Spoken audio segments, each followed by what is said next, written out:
নমস্কার। আজ একটা কথা না বললে পারছি না।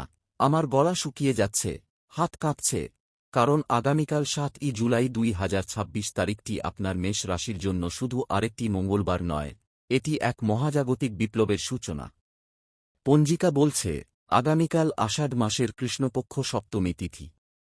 সূর্য রয়েছে মিথুন রাশিতে, চাঁদ রয়েছে মীন রাশিতে, নক্ষত্র রয়েছে উত্তর ভাদ্রপদ, আর যোগ রয়েছে শোভন। কিন্তু এই পঞ্জিকার শুষ্ক তথ্যের আড়ালে লুকিয়ে আছে এক ভয়াবহ সত্য।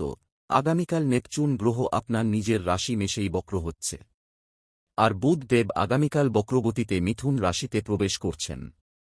আমি সরাসরি বলে দিচ্ছি, আগামীকাল আপনার জীবনের সব বিভ্রম, সব মিথ্যে আশা, সব ফাঁকা স্বপ্ন চূর্ণবিচূর্ণ হয়ে যাবে।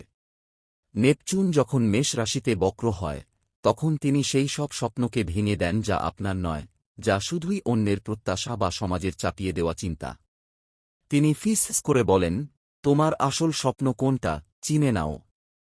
আর বুধ যখন বক্র হয়ে নিজের রাশি মিথুনে ফিরে আসছেন, তখন আপনার কথা বলার ক্ষমতা, আপনার বুদ্ধি, আপনার লেখনী সবকিছু যেন উল্টো দিকে চলতে শুরু করবে।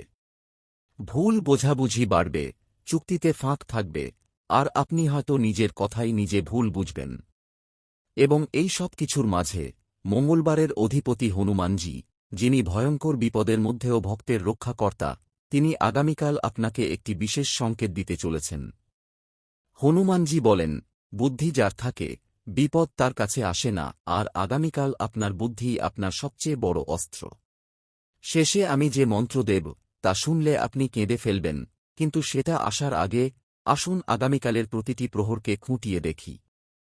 আগামীকাল সূর্যোদয় হবে সকাল ৫টা ১ মিনিটে। সূর্যাস্ত হবে সন্ধ্যা ৬টা ২১ মিনিটে। চন্দ্রোদয় হবে রাত ১১টা ৭ মিনিটে। এই সময়গুলো কিন্তু শুধু সময় নয়, এগুলো আপনার ভাগ্যের দরজা খোলার বা বন্ধ হওয়ার মুহূর্ত। সকালে ঘুম থেকে উঠেই আপনার মনে হবে যেন পুরনো এক পরিচিত জন আপনাকে ডাকছে। কিন্তু সাবধান, নেপচুনের প্রভাবে সেই পরিচিত জন হয়তো আপনার নিজের অতীতের ছায়ামাত্র। আমি দেখছি, আগামীকাল সকাল ৮টা ৩৩ মিনিট পর্যন্ত সপ্তমী তিথি থাকবে, তারপর শুরু হবে অষ্টমী। এই তিথি পরিবর্তনের সময়টায় আপনার শরীরে এক অদ্ভুত কাঁপুনি আসতে পারে। ভয় পাবেন না, এটা পুরনো শক্তি ঝরে যাওয়ার লক্ষণ। জয় বজরংবলী। এই মুহূর্তে আমি আপনার সঙ্গে এত গুরুতর কথা বলছি, আর আপনি যদি হনুমানজির প্রতি একটুও শ্রদ্ধা রাখেন, তাহলে এখনই একটি লাইক দিন। এই লাইকটা শুধু বোতাম নয়, এটা বজরংবলীর চরণে আপনার আত্মসমর্পণের প্রতীক। যারা লাইক করবেন, হনুমানজি আগামীকালের বুধনেপচুনের দ্বন্দ্ব থেকে তাদের বুদ্ধি অক্ষুণ্ণ রাখবেন। কারণ বুধ যখন বক্র হয়, তখন বুদ্ধি হারানোর ভয় থাকে, কিন্তু হনুমানজি ভক্তের বুদ্ধি কখনো হারাতে দেন না। এবার কর্মজীবনের কথা বলি। মেষ রাশির জাতক জাতিকারা অত্যন্ত উদ্যোগী, কিন্তু আগামীকাল বুধের বক্রতা আপনার কাজের ক্ষেত্রে ভুল বোঝাবুঝি তৈরি করবে। অফিসে বা ব্যবসায় কোনো গুরুত্বপূর্ণ ইমেল পাঠানোর আগে ৩বার পড়বেন। কারণ বুধ বক্র মানে আপনি যা লিখবেন ঠিক উল্টোভাবে বোঝা হবে। আর নেপচুনের বক্রতা আপনার চিন্তাকে এমনভাবে প্রভাবিত করবে যে আপনি বড় বড় প্রকল্পের স্বপ্ন দেখবেন, কিন্তু বাস্তবে সেগুলো এখনও সম্ভব নয়। আমি বলছি, আগামীকাল ছোট লক্ষ্য রাখুন, বড় স্বপ্ন রাখবেন না। কারণ নেপচুনের কাজ হল স্বপ্ন আর বাস্তবের পার্থক্য দেখানো। তিনি আগামীকাল আপনার চোখে এমন এক সত্যি তুলে ধরবেন, যা আপনি এতদিন এড়িয়ে যাচ্ছিলেন।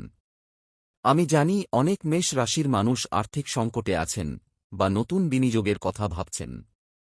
আগামীকাল শনি রয়েছেন মীন রাশিতে, যা আপনার দ্বাদশ ভাব, অর্থাৎ খরচ ও ক্ষতির ভাব। আর রাহু রয়েছেন কুম্ভ রাশিতে, যা আপনার একাদশ ভাব, লাভের ভাব। অর্থাৎ রাহু আপনাকে লোভ দেখাবে এই একটা ডিল, এটাই শেষ সুযোগ, কিন্তু শনি বলবে থামো, এই টাকা বেরিয়ে যাচ্ছে। আমি পরামর্শ দিচ্ছি, আগামীকাল কোনো নতুন বিনিয়োগ করবেন না, কোনো নতুন চুক্তি করবেন না, কাউকে টাকা ধার দেবেন না। বরং পুরনো বকেয়া আদায়ের চেষ্টা করুন। কারণ বুধ যখন বক্র হয়, তখন পুরনো বিষয়গুলো ফিরে আসে, এবং সেই পুরনো টাকাই হয়তো আপনার কাছে ফিরে আসতে পারে। আগামীকাল চাঁদ মীন রাশিতে থাকবে, যা আপনার আবেগকে অত্যন্ত তীব্র করে তুলবে। আপনি হয়তো হঠাৎ করে পুরনো প্রেমিক বা প্রেমিকার কথা ভাববেন, অথবা পরিবারের কোনো সদস্যের সঙ্গে মনোমালিন্য হবে। কিন্তু মনে রাখবেন, এই আবেগগুলো নেপচুনের তৈরি। তিনি পুরনো ক্ষতগুলোকে নতুন করে ফুঁ দিয়ে জ্বালান, যাতে আপনি বাস্তব থেকে দূরে সরে যান। তাই আগামীকাল আবেগের কোনো সিদ্ধান্ত নেবেন না। কাউকে ভালোবাসার কথা বলবেন না, আবার কাউকে ঘৃণাও করবেন না। শুধু করুন, শুধু দেখুন। কারণ নেপচুনের বক্রতার সময় যা দেখা যায়, তাই সত্য। মা মঙ্গলচণ্ডী, এখানে আমি একটু থামিয়ে বলছি। পরশু ৮ই জুলাই চাঁদ আপনার নিজের রাশি মেষে প্রবেশ করবে, আর সেই দিন আপনার জীবনে এক নতুন সূর্য উদয় হবে। কিন্তু সেই নতুন সূর্য দেখতে হলে আপনাকে আমার এই চ্যানেলের সঙ্গে যুক্ত থাকতে হবে। কারণ পরশু যে গ্রহযোগ তৈরি হবে, তা আপনার ক্যারিয়ারকে একেবারে উল্টে দিতে পারে। এখনই সাবস্ক্রাইব করুন। যারা সাবস্ক্রাইব করবেন, মা মঙ্গলচণ্ডীর আশীর্বাদে আগামীকালের নেপচুনের বিভ্রম তাদের স্পর্শ করবে না, বরং তারা আগের চেয়ে অনেক বেশি পরিষ্কার দেখতে পাবেন।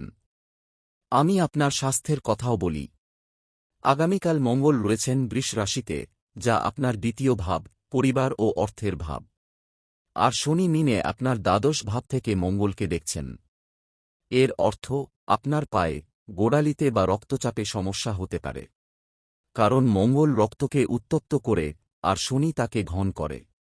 বিশেষ করে যাদের ডায়াবেটিস বা উচ্চ রক্তচাপ আছে, তারা আগামীকাল দুপুরের দিকে ভারী খাবার খাবেন না। হালকা, সাত্ত্বিক খাবার খান। আর সকালে ঘুম থেকে উঠে এক গ্লাস জল পান করে সূর্যকে প্রণাম করুন, এটাই সবচেয়ে বড় প্রতিকার। আমি এখনও শেষের কথাটা বলিনি। শেষের কথাটা হচ্ছে, আগামীকাল রাত 11:54 নেপচুন তার বক্রতার প্রথম ধাপ সম্পূর্ণ করবে। আর তার ঠিক কিছুক্ষণ পরে, চাঁদ যখন মীন থেকে মেষে প্রবেশ করবে, তখন আকাশে এমন এক যোগ তৈরি হবে, যা আপনার জীবনকে চিরতরে বদলে দিতে পারে। আমি বলছি, আগামীকাল রাতে 11:45 অ্যালার্ম দিয়ে জেগে বসে থাকুন, জানালা খোলা রাখুন, এবং আমার দেওয়া মন্ত্রটি জপুন। কারণ সেই মুহূর্তে নেপচুন যা দেখাবে, তা আপনার ভবিষ্যৎ পথ নির্ধারণ করবে।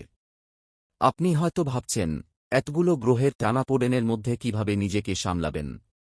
তার উত্তর হল, হনুমানজির শরণাপন্ন হন। মঙ্গলবার হনুমানজির বিশেষ দিন।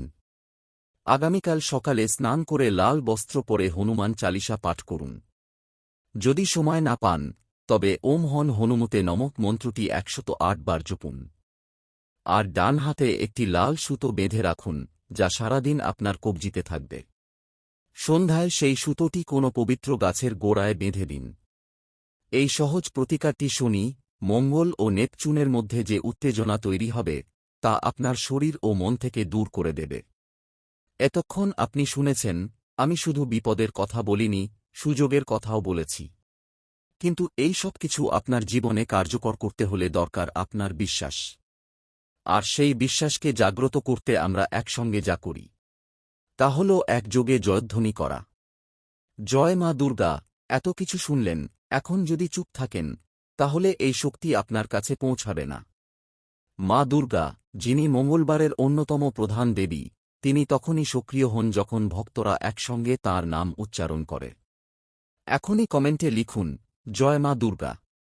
যত বেশি মানুষ লিখবেন, তত বেশি শক্তি জাগ্রত হবে, এবং সেই শক্তি প্রতিটি মেষ রাশির দর্শককে আগামীকালের বুধ নেপচুনের দ্বন্দ্ব থেকে রক্ষা করবে। আমি আগামীকালের আরও একটি গভীর সত্য বলি। কেতু রয়েছেন সিংহ রাশিতে, যা আপনার পঞ্চম ভাব, বুদ্ধি, সন্তান ও প্রেমের ভাব। কেতু যখন সিংহে বসে, তখন তিনি আপনার অহংকে আঘাত করেন। আপনি মনে করবেন, আমি ঠিক, বাকি সবাই ভুল। কিন্তু এটা নেপচুনের বিভ্রম। আগামীকাল যদি আপনার সন্তান বা ছোট ভাই বোনের সঙ্গে কোনো তর্ক হয়, তাহলে থামুন।